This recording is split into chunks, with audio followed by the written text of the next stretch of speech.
খগেন মুর্মুর সমর্থনে ভারতীয় জনতা পার্টির বিজয় সংকল্প সভা। উত্তর মালদার বিজেপি প্রার্থী খগেন মুর্মুর সমর্থনে মালদা নালাগোলার জিতু ফুটবল ময়দানে ভারতীয় জনতা পার্টির বিজয় সংকল্প সভা অনুষ্ঠিত হয়। এই জনসভার প্রধান বক্তা হিসেবে উপস্থিত ছিলেন কেন্দ্রীয় প্রতিরক্ষা মন্ত্রী রাজনাথ সিং।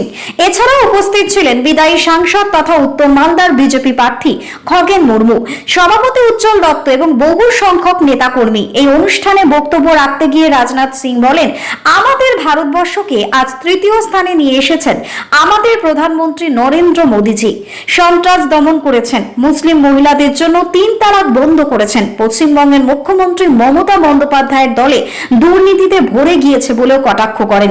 তিনি আরো বলেন, ভারতীয় জনতা পার্টির প্রার্থীদের পদ্মফুলে ভোট দিয়ে জিতিয়ে পশ্চিম বাংলাকে দুর্নীতি মুক্ত করুন। মালদা থেকে বিশ্বজিৎ মন্ডলের রিপোর্ট, টার্গেট বাংলা নিউজ। आज जो अपनी आंखों के सामने यह दृश्य देख रहा हूं, मुझे लगता है कि यह जनसभा नहीं है बल्कि जन समुद्र है।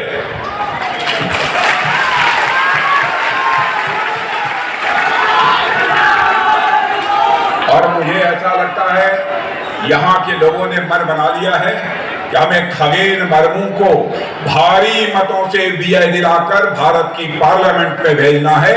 यह मन लोगों ने बना लिया। सबसे पहले हमार प्रियो मां, भाई, दादा, दीदी एवं बोने दे शादोर नमस्कार जानई।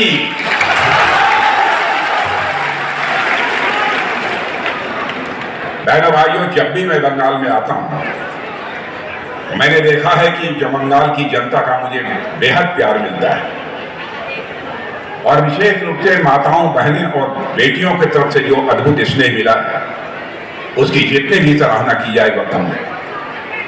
आज मैं पश्चिमी बंगाल की जिस भूमि पर यहाँ खड़ा हूँ, यह 51 शक्तिपीठों में शामिल किरीटेश्वरी के आगे मैं पहले अपना शीश झुकाता हूँ और मुझे पूरा विश्वास है कि यह मां किरीटेश्वरी इस पश्चिमी बंगाल का कल्याण करेगी, पूरी यहाँ की जनता का कल्याण करेगी, ऐसा मेरा पक्का भरोसा है।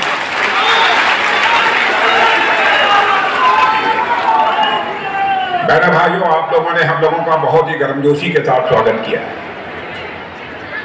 भारत की परंपरा है और शिष्टाचार का तकाजा है। स्वागत, अभिनंदन और सलाम दुआ कभी एक तरफा नहीं होना चाहिए। इसलिए मैं भी अपनी तरफ से शीश झुकाकर आप सभी बहनों भाइयों का हार्दिक अभिनंदन करता हूं। आप सभी का मैं स्वागत करता हूं। आज मैं यदि आपके बीच आया हूं तो खगेन मुर्मू के लिए मैं वोट मांगने आया। खगेन मुर्मू को आप अच्छी तरह जानते हैं, मुझसे बेहतर जानते हैं, लेकिन आज खगेन मुर्मू को बोलते हुए मैंने पहली बार सुना और मुझे पक्का विश्वास है खगेन मुर्मू को चुनकर यदि आपने भारत की पार्लियामेंट में भेजा, में आवाज देने का काम कोई कर सकता है तो आपका खगेन मुर्मू कर सकता है, ऐसा मेरा पक्का विश्वास है।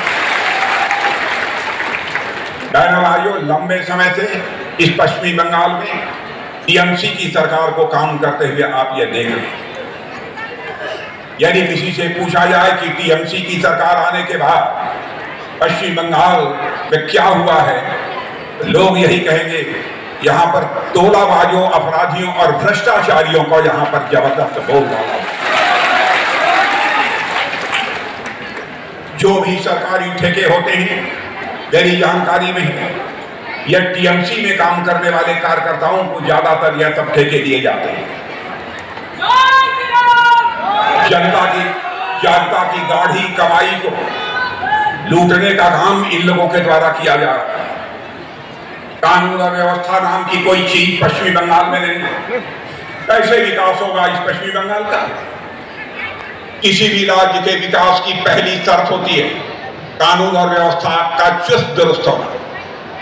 यदि लॉ एंड ऑर्डर, कानून व्यवस्था भी ठीक नहीं है तो किसी भी सूरत में राज्य का विकास, मेरे बहनों भाइयों, नहीं होता। हम लोगों ने केंद्र में मोदी जी के नेतृत्व में सरकार चलाकर यह दिखा दिया है विकास करना यदि कोई राजनीतिक पार्टी जानती है तो उस पार्टी का नाम है भारतीय जनता पार्टी, जो विकास करने की कला जानती है। और आपने देखा जब से हमारी सरकार आई है मोदी जी के नेतृत्व में केंद्र में, भारत का कद सारी दुनिया में कितना ऊंचा हुआ है। पहले सारी दुनिया में भारत को उस सम्मान की नजरिए से नहीं देखा जाता था जिस सम्मान के नजरिए से देखा जाना चाहिए।